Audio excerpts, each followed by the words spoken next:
బట్టతలతో బాధపడుతున్నారా? ఆధునితనమైన పద్ధతిలో hair transplantation చేయబడును. Face clinic, Hyderabad. Hi, hello, నమస్తే, వెల్కమ్ టు సుమన్ టీవీ. మనలో చాలామంది సొంతంగా బిజినెస్ చేయాలనుకుంటారు. మరి బిజినెస్ చేయాలంటే దానికి ఎంత ఇన్వెస్ట్మెంట్ పెట్టాలి, అసలు ఎలాంటి బిజినెస్ చేయాలనేవి చాలామందికి ఒక కన్ఫ్యూజన్ అయితే ఉంది. అందరికీ కాదు, కొంతమందికి అయితే. చాలామంది హస్బెండ్స్ జాబ్ చేస్తున్నప్పటికీ కూడా ఇంట్లో ఉండే లేడీస్కి ఏంటంటే మేము కూడా ఏదైనా చిన్న చిన్న బిజినెస్ చేయాలి, తక్కువ బడ్జెట్తో కొంచెం ఎక్కువ లాభాలు వచ్చి బిజినెస్ చేయాలి అని ఆలోచిస్తూ ఉంటారు. మరి వాళ్ళకి ఏం చేయాలి, ఏం బిజినెస్ చేస్తే లాభాలు వస్తాయి, నష్టాలు ఎలా ఉంటాయి, ఎలాంటి బిజినెస్ చేయాలి, ఏ ప్లేస్ సెలెక్ట్ చేసుకోవాలి, ఏ ప్రోడక్ట్ సెలెక్ట్ చేసుకోవాలి, ఇవన్నీ డౌట్స్ చాలామందికి ఉన్నాయి కదా.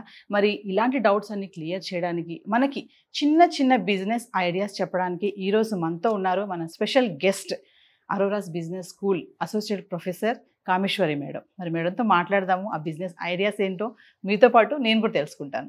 నమస్తే మేడం. నమస్తే అండి. లేడీస్కే కాదు, ఇప్పుడు చెప్పేవి జెంట్స్ కూడా ఫాలో అవుతారు నాకు తెలిసి. సో చిన్న చిన్న బిజినెసెస్ అయితే ఐడియాస్ చాలా ఉన్నాయి మేడం. మరి ఈ రోజు మా వ్యూవర్కి మీరేం బిజినెస్ ఐడియా చెప్తున్నారు? మనం సీజనల్ బిజినెస్ తీసుకుందామండి. ఇప్పుడు సమ్మర్ కదా, సమ్మర్లో చాలా చిన్న చిన్న బిజినెస్లు చేయొచ్చు మనం, చాలా తక్కువ ఇన్వెస్ట్మెంట్తో. ఎస్పెషలీ విమెన్ అండి. మొన్న మనం రీసెంట్గా చేసిన ఒక వీడియో చూసి మా కజిన్ ఒకరు ఫోన్ చేశారు. తను చాలా ఇన్స్పైర్ అయ్యారనమాట ఆ వీడియో చూసి. నేను కూడా ఇప్పుడు నా వయసు కూడా దాదాపు పెద్దది, తర్వాత బయటికి ఎక్కడ వెళ్ళి జాబ్స్ చేయలేను, అలాగని ఇంట్లో కూర్చోవడం కూడా నాకు చాలా టైం అంతా వేస్ట్ అయిపోతున్న ఫీలింగ్ వస్తుంది. నా స్కిల్స్ అన్నీ వేస్ట్ అయిపోతున్నాయని చాలా ఫీల్ అవుతున్నారనమాట. పిల్లలేమో పెద్దవాళ్ళు అయిపోయారు, ఎక్కడో దూరంగా జాబ్స్ చేస్తున్నారు, దూరంగా ఉన్నారు. సో ఏదో చెయ్యాలి సంథింగ్ అనే ఒక తృష్ణ ఉంది చూసారా లోపల, అది చాలా మందిలో ఉందండి. అప్పుడు తనకి చెప్పాను, తనలో ఎన్నో టాలెంట్స్ ఉన్నాయి. లైక్ తనకు ఒక మంచి వాయిస్ ఉంది, చాలా బాగా మాట్లాడతారనమాట. ఆ వాయిస్ వింటే మీరు ఒక 20 years గర్ల్ అనుకోవచ్చు తనని. అది కూడా ఇన్వెస్ట్మెంటే కదా. సో తనకి చెప్తున్నట్టుగానే, అంటే ఆ ఏజ్ గ్రూప్ వాళ్ళు, అలాంటి వాళ్ళకి మన దగ్గర ఒక చిన్న ఐడియా ఉందండి. అది ఏంటంటే సమ్మర్ క్యాంప్. ఇప్పుడు సమ్మర్ క్యాంప్స్ అంటే అది కూడా చాలా పెద్ద పెద్దగా బోట్స్ పెడుతున్నారు, ఒక బిల్డింగ్ హైర్ చేసుకుంటున్నారు, అక్కడ స్విమ్మింగ్ పూల్ స్టార్ట్ అయిపోయాయి కూడా ఆల్రెడీ. పిల్లలకి సమ్మర్ హాఫ్ డే స్కూల్స్ రాగానే సమ్మర్ క్యాంప్ స్టార్ట్ అయిపోయాయి. కానీ ఈ ఐడియా ఏంటంటేనండి, ఇప్పుడు గేటెడ్ కమ్యూనిటీస్ కానీ, లేదు ఒక కాలనీలో ఉన్నాం, ఒక వీధిలో కొంచెం పరిచయస్తులు ఉంటారు మనకు. ఇది ఎలాంటి వాళ్ళకు ముఖ్యంగా ఉపయోగపడుతుంది అంటేనండి, పిల్లల్ని దూరం పంపించాలి సమ్మర్ క్యాంప్స్ అంటే, అది కూడా మళ్ళీ స్కూల్ లాగానే, మళ్ళీ ఆటో ఎక్కాలి, లేదు వాడు క్యాబ్ ఎక్కాలి, మనం వెళ్ళి డ్రాప్ చేసి రావాలి, మళ్ళీ ఇదే ప్రాసెస్. అమ్మయ్య పిల్లలకి హాలిడేస్ వచ్చాయిలే అని మనం రిలాక్స్ అయ్యేది ఎప్పుడు. సో మనము రిలాక్స్ అవ్వాలి, at the same time security. So మనకు తెలిసిన వాళ్ళు మనకు దగ్గరలోనే, పిల్లలు ఏదో జస్ట్ అలా నడుచుకుంటూ వెళ్ళేటట్టన్నా ఉండాలి. సో వాళ్ళకి ఏంటంటే మళ్ళీ ఎవరో ఏదో వచ్చారు, అప్ప మనం ఎంజాయ్ చేద్దామంటే లేకుండా మళ్ళీ సమ్మర్ క్యాంప్లో వేశారనే ఫీల్ రాకూడదు పిల్లలకి. ఒక ఆంటీ ఇంటికి వెళ్ళినట్టు, ఏదో ఒక అమ్మమ్మ గారింటికి వెళ్ళినట్టు, అలాంటి ఫీల్ తెప్పించే విధంగా మనం ఇంట్లోనే వాళ్ళకి చిన్న అట్మాస్ఫియర్ అరేంజ్ చేయగలిగామంటే ఇది చాలా బాగుంటుందండి. అంటే మేడం ఇప్పుడు మరి సమ్మర్ క్యాంప్ అన్నారు, చూసుకుంటే బయట కూడా చాలా సమ్మర్ క్యాంప్స్ పెడతారు కదా, మీరు ఇంట్లో పెట్టాలంటున్నారు కదా, అంటే ఎంత బడ్జెట్ తో ప్లాన్ చేసుకుని పెట్టొచ్చు అంటే ఏం చెప్తారు? ఒక 3000 చాలండి. 3000 మ్యాక్సిమం అనుకోండి. 3000 ఫస్ట్ ఎంతమంది, ఒకరు ఇద్దరు పిల్లలకి ఇన్ఫర్మేషన్ ఇవ్వండి ఇంటి దగ్గరే. ఇలా నేను ఒక చిన్న సమ్మర్ క్యాంప్ లాగా ఇంట్లో పెడదాం అనుకున్నానండి. మీరు అందరూ ఆఫీస్లోకి వెళ్ళే వాళ్ళే కదా, పిల్లలకైతే స్కూల్కి హాలిడేస్ వస్తాయి కానీ ఆఫీసులకైతే లేదు. కాబట్టి ముఖ్యంగా ఈ సమ్మర్లో పిల్లల్ని భరించడం చాలా కష్టం ఇళ్లలో. అందుకని వాళ్ళని పంపించడానికి రెడీగా ఉంటారు తల్లిదండ్రులు అయితే. కాబట్టి డిమాండ్ అయితే బ్రహ్మాండంగా ఉంటుంది. ఫస్ట్ మనం వెళ్ళి వాళ్ళకి కాస్త ఇన్ఫర్మేషన్ ఇవ్వాలి. ముఖపరిచయం ఉన్న వాళ్ళే ఉంటారు కాబట్టి దాదాపుగా ఒకరిద్దరు జాయిన్ చేశారనుకోండి, పలానా ఆవిడండి చాలా మంచిది ఆవిడ అంటే వెంటనే ఇంకొకరు పంపిస్తారు. Mouth publicity. పంపించిన తర్వాత వీళ్ళని ఎలా మెయింటైన్ చేయాలి, అసలు వీళ్ళకి ఏమేమి నేర్పించాలి. ఇప్పుడు మనమేం ప్రొఫెషనల్స్ కాదు, we're not trained for a summer camp. కానీ మరి ఎలా చూసుకోవాలి అంటే, మన లోపల ఉన్న మన కోరికలు, మన టాలెంట్స్నే మనం పిల్లలకి నేర్పిస్తాం. ఒక టైం ప్రకారంగానే వస్తారు కదండి పిల్లలు. వచ్చినప్పుడు వాళ్ళకి ఏదో 4 మంచి మాటలు రాగానే వాడికి రెస్ట్రిక్టెడ్గా ఉండకూడదు. ఈ టైం నుంచి ఈ టైంకి నువ్వు ఇది చేయాలి, ఈ టైం నుంచి ఇది చేయాలి. అది నచ్చకనే కదా వాడు హాలిడేస్ ఎంజాయ్ చేయాలి అనుకుంటాడు. అది మళ్ళీ ఒక స్కూల్ అట్మాస్ఫియర్ వాడికి క్రియేట్ చేయకూడదు మనం. అక్కడ అన్నీ కనిపించాలి, కానీ ఇష్టం వాడిది. ముఖ్యంగా మనము ఈ సమ్మర్ క్యాంప్లోనండి పిల్లలకి మొబైల్ నుంచి కాస్త వాళ్ళని దూరం చేయాలి. మొబైల్లో కూడా లేదండి, మా అబ్బాయి మొబైల్లో కూడా చాలా అదేంటి ఇన్ఫర్మేషన్ అంతా చూస్తుంటాడు, మంచి మంచి వీడియోస్ చూస్తాడు, కార్టూన్సేనండి చూసేది అని అంటారు. లేదు మా వాడు మా రామాయణ మహాభారతాలు చూస్తున్నాడు అని. ఏది చూసినా మొబైలే కదా. అది కాదు, మళ్ళీ మన ట్రెడిషన్ని, మన పాతకాలం పద్ధతుల్ని కాస్త వాళ్ళ ముందుకు తీసుకురావాలి. ఒకప్పుడు అమ్మమ్మ నానమ్మ వీళ్ళంతా ఉండేవాళ్ళు, ఇప్పుడు అన్ని చోట్ల ఉండట్లేదు. ఉన్నా వాళ్ళు కూడా ఇంకొక పనుల్లోనో వాళ్ళు మొబైల్ వర్క్స్లోనో బిజీగా ఉంటున్నారు. అందుకే ఇక్కడ మనం ఏం చేయాలంటే స్టోరీ టెల్లింగ్, పిల్లల్ని ముందు అట్రాక్ట్ చేసుకోవాలి. రోజు ఒక కథ, వాళ్ళకి ఒక కొత్త కథ చెప్పాలి.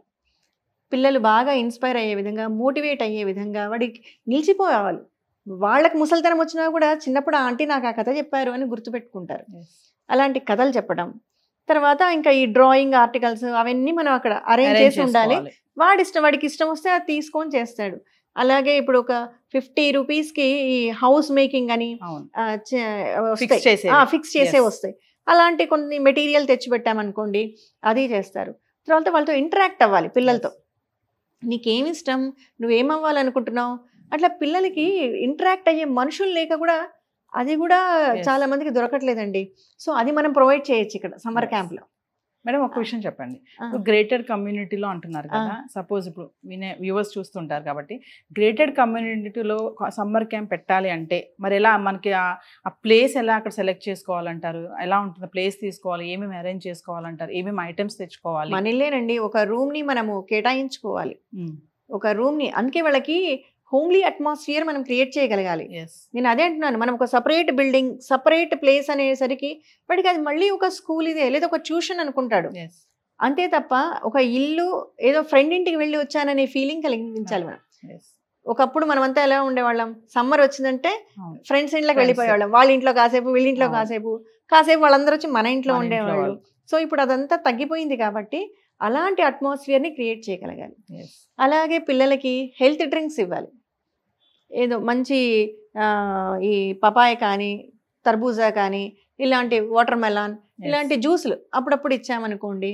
ఇంకా పిల్లలకి మొలకలు తర్వాత హెల్దీ ఫుడ్స్ వెజిటబుల్స్ ఇలాంటివన్నీ అప్పుడప్పుడు పిల్లలకి తిను అని బలవంతం కాదు, జస్ట్ అక్కడ ఒకరు తిన్నారంటే ఒకరిని చూసి ఇంకొకరు తింటారు. ఇలా ఒక మంచి ఫుడ్ ఇవ్వడం, ఇలా పిల్లలతో ఒక హ్యూమన్ టచ్ని మనము వాళ్ళకి అలవాటు చేసామనుకోండి, ఒక రిలేషన్ అనేది కూడా డెవలప్ అవుతుంది.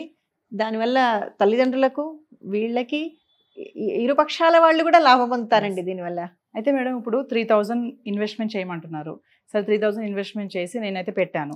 మరి స్టూడెంట్స్కి నేను ఏమైనా ఫీజు ఎలా పెట్టుకోవాలంటారంటే ఎంత ఫీజు పెట్టుకోవాలి, నేను ఎంతమందిని స్టార్టింగ్ బ్యాచ్కి టైమింగ్స్ ఏమైనా నేను అరేంజ్ చేసుకోవచ్చు? హాలిడేస్ అంటే చాలా మందికి మార్నింగ్ నుంచి ఈవినింగ్ వరకు ఉంటాయి, కొంతమందికి హాఫ్ డేస్ ఉంటాయి.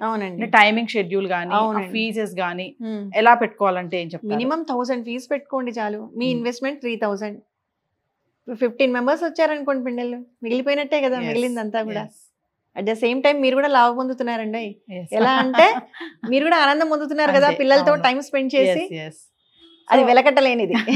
సో సమ్మర్ క్యాంపే కాకుండా దాంట్లో ఫుడ్ ఐటమ్స్ కూడా ఇంక్లూడ్ చేసుకోవచ్చు. ఇన్వెస్ట్మెంట్ వచ్చేసి 3000, మనం ఫీజ్ 1000 లేదంటే కొంచెం తక్కువ పెట్టుకున్నా ప్రాబ్లం లేదు. అంతేనండి. సో బయటతో మరి కంపేర్ చేస్తే మేడం, బయట కూడా చాలా సమ్మర్ క్యాంప్స్ మనం అనుకున్నాం కదా, మరి ఛాలెంజింగ్ గా దీన్ని ఎలా చేయొచ్చు అంటారు? ఛాలెంజింగ్ గా చేయొచ్చు అంటారా? చేయొచ్చండి, అందరూ బయటికి పంపించట్లేదు కదా.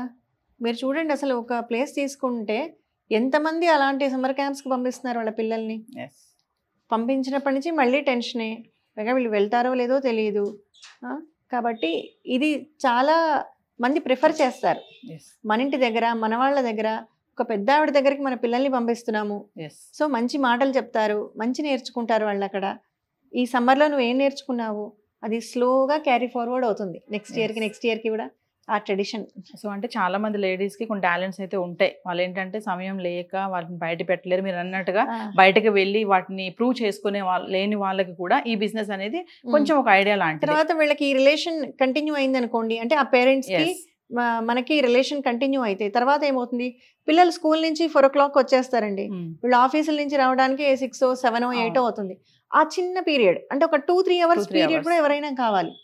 దానికి మళ్ళీ ఎక్కడో డ్రాప్ చేసి నేను చూస్తుంటాను చాలా మంది వస్తారు పాపం లేడీస్, మళ్ళీ కార్ వేసుకొని వెళ్ళి ఎక్కడి నుంచో పిల్లల్ని తెచ్చుకొని చాలా ఇబ్బంది పడుతుంటారు. అదే మన ఇంటి దగ్గరే ఉందనుకోండి, ఆ టైం వరకు అమ్మయ్య వాళ్ళ దగ్గర ఉన్నారులేండి, మన పిల్లలు సెక్యూర్డ్ గా ఉన్నారు, మనం వెళ్ళేసరికి వెళ్ళగానే ఇంటికి వెళ్ళిపోతారు పిల్లలు, 2 minutes లో వాళ్ళు ఇంటికి వెళ్ళిపోతారు.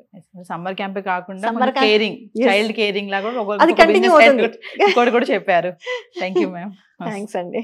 సుమన్ టీవీలో మీ పర్సనల్ అండ్ బిజినెస్ ప్రమోషన్స్ కోసం కింది నెంబర్కి కాంటాక్ట్ చేయండి.